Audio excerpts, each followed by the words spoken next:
Je kaka yweyo Nairobi River e kinde mamoko kani bende na sigana makamano ati yweyo ang'o hadi bedo kati gono sigana makamano kata kamano bende wang'iya nena kotende kod jopuonjre ma bende ntiere hikgi mar ariyo thoth ntiere ikumogi kosanga ntiere hike mar ariyo ka ntiere hiki mar ariyo dibed ni Desmond in achiel kuom jopuonjre ma samoro dibed ni sombu nyalo duono kaluwore ni iwacho kanyo ni jopuonjre maromo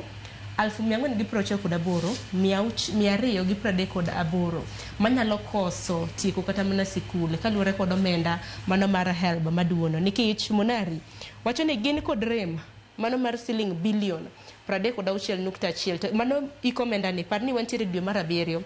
financially no chako kanyo dwe mar 6 Desmond bende no ka in kanyakla kod jopuonjre mamoko mantiere hikgi mar 2 ka dok chien sombu nyalo duono nikech HELB nosebedo ka konyo jopuonjre mathoth. Aneno ka ochomo kuma dhi chuno ni wawe ka gik moko dhi kaka dhini to mano dhi bedo jogo madhi hikgi mar 3 jogo madonjo hikgi mar 2 kod ji 1468 madonjo hikgi mokwongo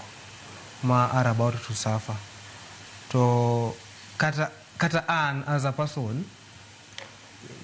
the UFA the university funding the university fund scholarship mara poko chul mara 1,108 mapoko chul nyaka kawuono school ok biyena tieko ma graduate kapok sirikal ochulo pesa ni matene ni there's a possibility be ni nde joma dhi tieko nyaka hikgi mar 4 to ok biyene giwuok e school nikech sirikal poko release pesa gi mar scholarship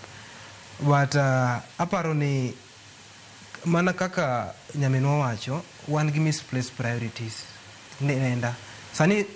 jatend piny owacho ni idhi mane rowere tich mar ywe Nairobi River isomo ikoso tich ida manye tich mar ywe Nairobi River sirikal dwa host Japanese researchers mondo bi study problems mathago youths in Kenya HELB thagowa why host ng'ato from Japan mondo bi winj ni HELB thagowa while we are always airing these things on screen